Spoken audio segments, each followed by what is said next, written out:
এক যুগেরও বেশি সময়ের আইনি লড়াইয়ের সফল অবসান হলো।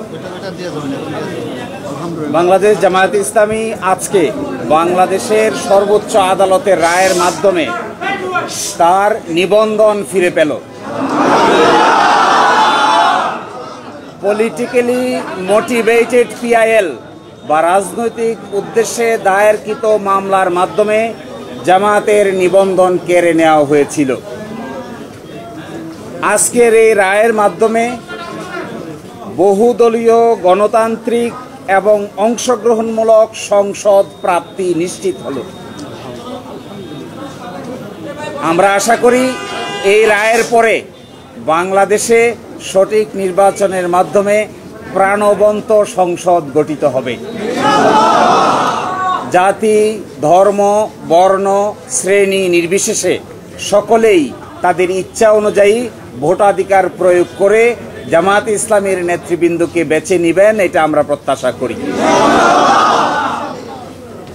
এবং আমরা এটাও প্রত্যাশা করি বাংলাদেশের আগামী সংসদে ইন্টারেস্টিং এবং কনস্ট্রাকটিভ বিতর্ক হবে, যার মাধ্যমে ডেমোক্রেসি একটি স্থায়ী রূপ লাভ করবে। আজকে মাননীয় আপিল বিভাগ হাইকোর্টের যে রায় ছিলেন এই রায়কে বাতিল ঘোষণা করেছেন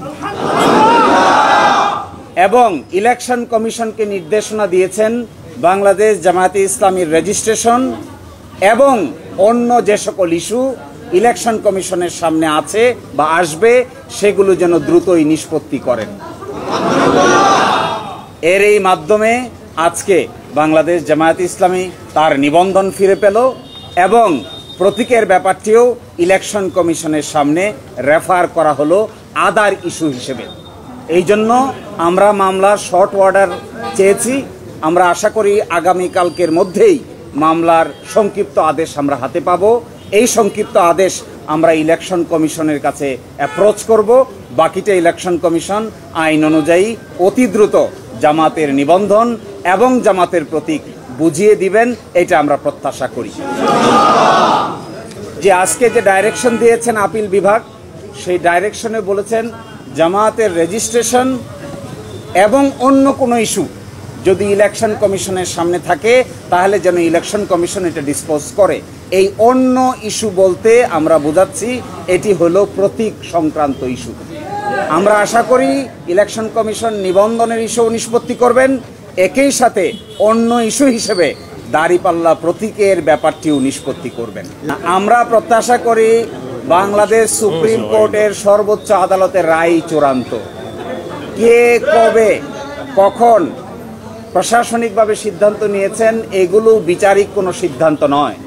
এই জন্য আমরা প্রত্যাশা করি ইলেকশন কমিশন রায়ের কপি পাওয়ার পরে অবশ্যই দ্রুততম সময়ের মধ্যে এই দুটো বিষয়ের সিদ্ধান্ত নিবেন এবং আমাদের প্রত্যাশা কার্যকর হোক, এইটাই আমরা গভীরভাবে বিশ্বাস করি। এরপরে কেউ বক্তব্য দিবেন? পিটিশনের বাইরে আরেকটা পিটিশন অ্যালাউ করেছেন, সেটা বলবেন?